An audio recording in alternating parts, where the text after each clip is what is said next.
for watching. My name is Brandie Chrisman, and I am an intuitive medium in Tulsa, Oklahoma, and I'm also a spiritual teacher. And today we're going to talk about overcoming abusive relationships. So first, I need to tell you that I too have been in an abusive relationship.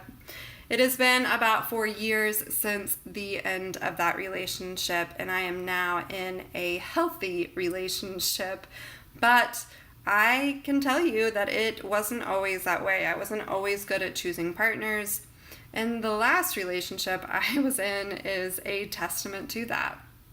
A backstory was that I met him when I was about 26 years old. He was about 21 years older than me. And the dynamic was just very unhealthy. There was a lot of mental abuse, a lot of emotional abuse, a lot of manipulation coming from him. And in the end, there was physical abuse, and it sucked. So first of all, I'm sorry if it has happened to you. I know that it sucks. It's not a good place to be in. But I do want you to know that you can move past it. It's going to take some time, but you'll be able to. And the first thing you have to do is end the relationship. So assuming that you've already ended the relationship, the next thing you have to do is accept that you were in the relationship to begin with.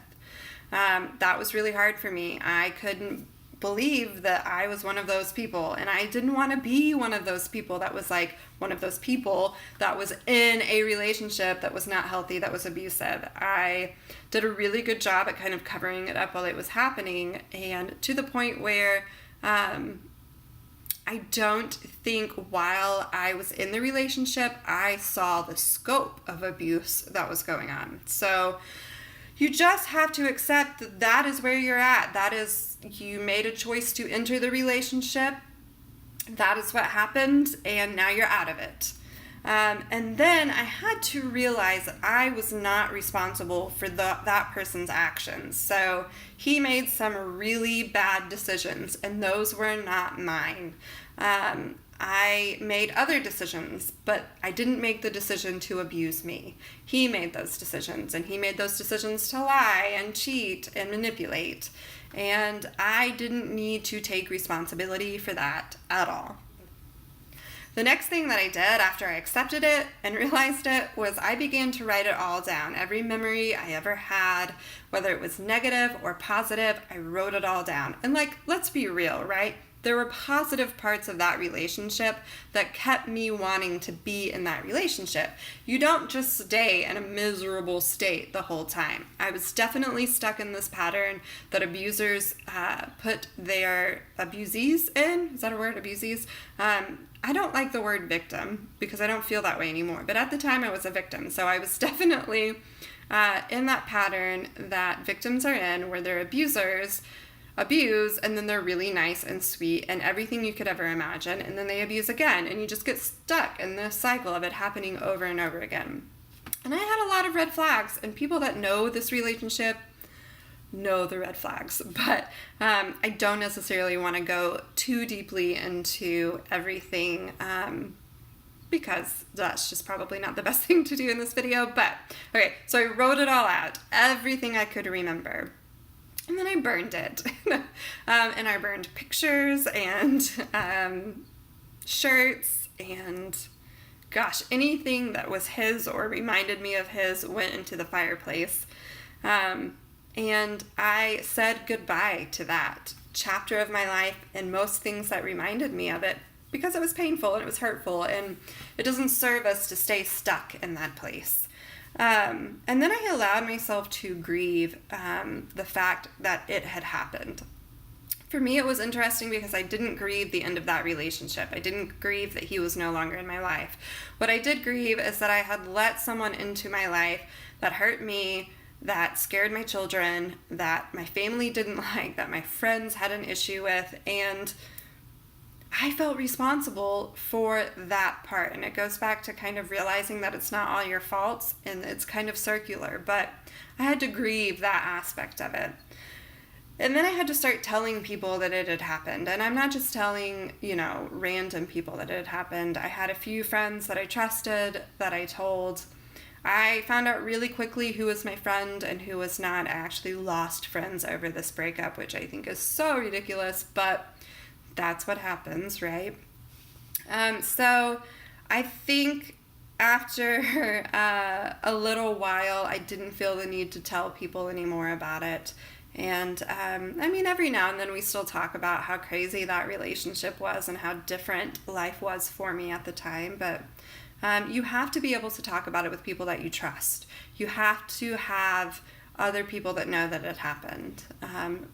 Because the cycle of abuse is that abuser, in order to keep you in that cycle, will keep telling you that it is your fault and that you are responsible, and or that they didn't mean to. And so it's just this weird psyche to be in.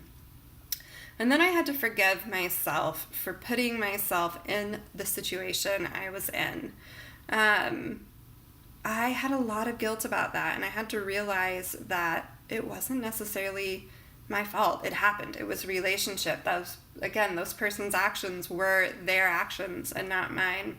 And once I knew better, I did better. I ended the relationship, I got out, and I moved on with my life. And he didn't make it easy. There was this need to keep calling and clinging, and there were a lot of women that contacted me afterwards and said, I was with him at the same time you were, and I just finally need to tell you, and I'm so sorry. And it was just, I was so relieved that I was out of that relationship.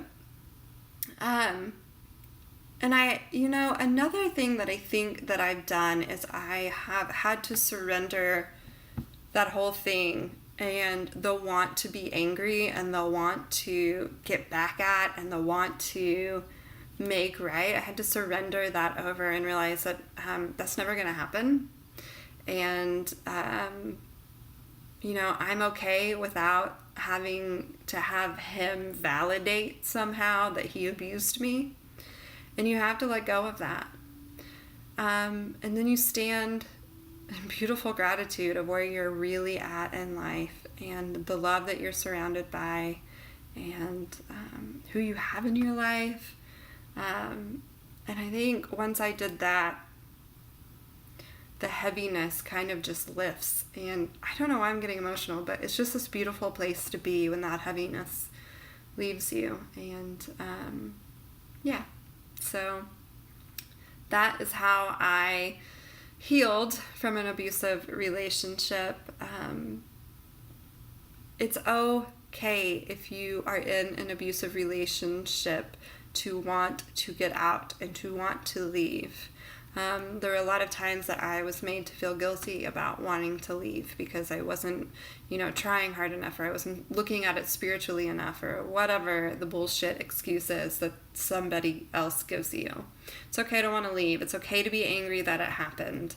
I don't want you to think that you've got to get over it because, right away, because it took me a long time to get to that place. But it is not okay for someone to continue to take your power and to continue to manipulate you and keep you locked in a certain mindset. So it is up to you to free yourself from that.